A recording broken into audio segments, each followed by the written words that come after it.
வணக்கம் நண்பர்களே, இது உங்கள் பணத்தை மிச்சப்படுத்துவதும் ஆப்ரலாட் தமிழ் சேனல். இன்னைக்கு ஜூலை மாதம் 20ஆம் தேதி திங்கட்கிழமை. இன்னைக்கு காய்கறி மார்க்கெட்டில் எந்தெந்த காய்கறிகளோட விலை 100 ரூபாயா இருக்குது, எந்தெந்த காய்கறிகளோட விலை 40 ரூபாய்க்கு கிடைக்குதுங்கிறத இந்த வீடியோவை முழுசாக பார்த்து தெரிஞ்சுக்கிட்டிங்கன்னா விலை குறைவான காய்கறிகளை இன்னைக்கு அதிகமாக வாங்கி உங்களுடைய காய்கறி வாங்குற செலவை பாதியாக குறைக்க முடியும். இன்னைக்கு உங்களுக்கு ஒரு கிலோவுக்கு 60 ரூபா வரைக்கும் லாபம் பார்க்க முடியுங்க. இன்னைக்கு நாடு தக்காளி 1 கிலோ 20 ரூபா, பெரிய வெங்காயம் 1 கிலோ 45 ரூபா, பெங்களூர் தக்காளி 1 கிலோ 25 ரூபா, முருங்கைக்கீரை ஒரு கட்டி 20 ரூபா, சின்ன வெங்காயம் 1 கிலோ 65 ரூபா, உருளைக்கிழங்கு 1 கிலோ 35 ரூபா, பச்சை மிளகாய் 1 கிலோ 80 ரூபா, கேரட் 1 கிலோ 75 ரூபா, முட்டைக்கோஸ் 1 கிலோ 40 ரூபாய்க்கு விற்பனை ஆகுது, அவரைக்காய் 1 கிலோ 55 ரூபாய்க்கு விற்பனை ஆகுது, கொத்தவரங்காய் 1 கிலோ 60 ரூபாய்க்கு விற்பனை ஆகுது, பட்டர் பீன்ஸ் 1 கிலோ 60 ரூபாய்க்கு விற்பனை ஆகுது, வெள்ளரிக்காய் 1 கிலோ 35 ரூபாய்க்கு விற்பனை ஆகுது, குடமிளகாய் 1 கிலோ 60 ரூபாய்க்கு விற்பனை ஆகுது, காலிஃப்ளவர் பூ ஒன்று 45 ரூபா வரைக்கும் விற்பனை ஆகுது, பூண்டு 1 கிலோ 250 ரூபா வரைக்கும் விற்பனை ஆகுது, இஞ்சி 1 கிலோ 150 ரூபாயிலிருந்து 250 ரூபா வரைக்கும் இருக்குது, கத்திரிக்காய் 1 கிலோ 45 ரூபா, சுரக்காய் 1 கிலோ 40 ரூபா, புடலங்காய் 1 கிலோ 35 ரூபாய்க்கு விற்பனை ஆகுது, எலுமிச்சங்காய் 1 கிலோ 80 ரூபாய்க்கு விற்பனை ஆகுது, தேங்காய் மீடியம் சைஸ் ஒன்று 45 ரூபா வரைக்கும் விற்பனை ஆகுது, வாழைக்காய் ஒன்று 10 ரூபாய்க்கு விற்பனை ஆகுது, சேப்பக்கிழங்கு கிலோ 40 ரூபாய்க்கு விற்பனை ஆகுது, முருங்கைக்காய் கிலோ 60 ரூபாய்க்கு விற்பனை ஆகுது, மக்காச்சோளம் 1 கிலோ 40 ரூபாய்க்கு விற்பனை ஆகுது, பீட்ரூட் 1 கிலோ 50 ரூபாய்க்கு விற்பனை ஆகுது, சிறுகீரை ஒரு கட்டு 10 ரூபாய்க்கு விற்பனை ஆகுது, கொத்தமல்லி ஒரு கட்டு 20 ரூபாய்க்கு விற்பனை ஆகுது, கருவேப்பிலை ஒரு கட்டு 25 ரூபாய்க்கு விற்பனை ஆகுது, புதினா ஒரு கட்டு 10 ரூபாய்க்கு இன்னைக்கு விற்பனை ஆகிட்டு இருக்குங்க. கீரை வகைகளில் வெந்தயக்கீரை ஒரு கட்டு 15 ரூபாய்க்கு விற்பனை ஆகுது, பாலக்கீரை ஒரு கட்டு 15 ரூபாய்க்கு விற்பனை ஆகுதுங்க. ப்ரொக்கோலி 1 கிலோ 120 ரூபாய்க்கு விற்பனை ஆகிட்டு இருக்கு, முள்ளங்கி பூ 1 கிலோ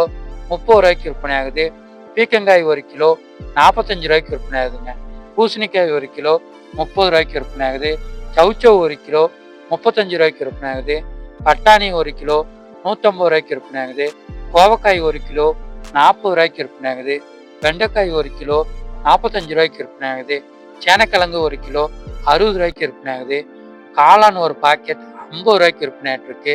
முள்ளங்கி 1 கிலோ 40 ரூபாய்க்கு இன்னைக்கு விற்பனை ஆகிட்டு இருக்குங்க. தண்டுக்கீரை ஒரு கட்டு 15 ரூபாய்க்கு விற்பனை ஆகுது, பசலைக்கீரை ஒரு கட்டு 20 ரூபாய்க்கு விற்பனை ஆகுது, பேபிகார்ன் 1 கிலோ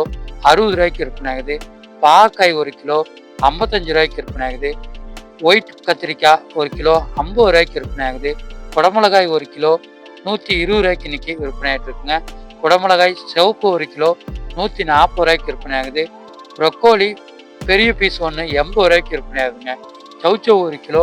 30 ரூபாய்க்கு விற்பனை ஆகுது, சக்கரவள்ளி கிழங்கு இன்னைக்கு 1 கிலோ 50 ரூபாய்க்கு விற்பனை ஆகிட்டு இருக்கு, வாழை தண்டு ஒரு பீஸ் 25 ரூபாய்க்கு விற்பனை ஆகுது, வாழைப்பூ ஒரு பீஸ் 25 ரூபாய்க்கு விற்பனை ஆகுது, பச்சை பட்டாணி 1 கிலோ 160 ரூபாய்க்கு விற்பனை ஆகுது, கருணைக்கிழங்கு 1 கிலோ 50 ரூபாய்க்கு விற்பனை ஆகுது, நெல்லிக்காய் 1 கிலோ 60 ரூபாய்க்கு விற்பனை ஆகுது, நாட்டு தக்காளி 1 கிலோ 25 ரூபா வரைக்கும் இன்னைக்கு விற்பனை ஆகிட்டு இருக்கு. இந்த 60 வகையான காய்கறிகளோட லிஸ்ட்டில் கிலோ 100 ரூபாய்க்கு மேலே இருக்கிற காய்கறிகளை தேவைக்கு மட்டும் வாங்கி பயன்படுத்துங்க. கிலோ 60 ரூபாய்க்கு உள்ளே இருக்கிற காய்கறிகளை இன்னைக்கு அதிகமாக வாங்கி பயன்படுத்தினீங்கன்னா உங்களுடைய கடைக்கோ, கேண்டீனுக்கோ, ஹோட்டலுக்கோ, வீட்டுக்கோ, லாபத்துக்கோ காய்கறி வாங்குற செலவில் பாதியை குறைக்க முடியுங்க. நீங்கள் காய்கறிகளை வியாபாரத்துக்கும் கடைக்கும் வாங்குறீங்க அப்படின்னா ஏலம் வர்ற இடத்துல மொத்தமாக வாங்குங்க, நல்ல லாபத்துக்கு கிடைச்சிக்கிட்டு இருக்கு. இதே மாதிரி இன்னைக்கு விலைக்குறைவாக கிடைச்சிட்டு இருக்கிற பூக்கள் மற்றும் பழங்களோட லிஸ்ட்டு தெரியணும்னா நம்ம சேனலை சப்ஸ்கிரைப் பண்ணி வச்சுருங்க. டெய்லியுமே காலையில் விலைக்குறைவாக கிடைக்கிற காய்கறிகள், பழங்கள், பூக்களோட லிஸ்ட்டு வெளிவரும். அந்த லிஸ்ட்டை பார்த்துட்டு நீங்கள் மார்க்கெட்டுக்கோ கடைக்கோ போனீங்கன்னா விலைக்குறைவான பொருட்களையே வாங்கி உங்களுடைய செலவுகளை குறைச்சி லாபத்தை அதிகரிச்சுக்கலாம். நாளைக்கு காய்கறிகளோட விலை எப்படி இருக்குன்னு பார்க்கலாம். நன்றி.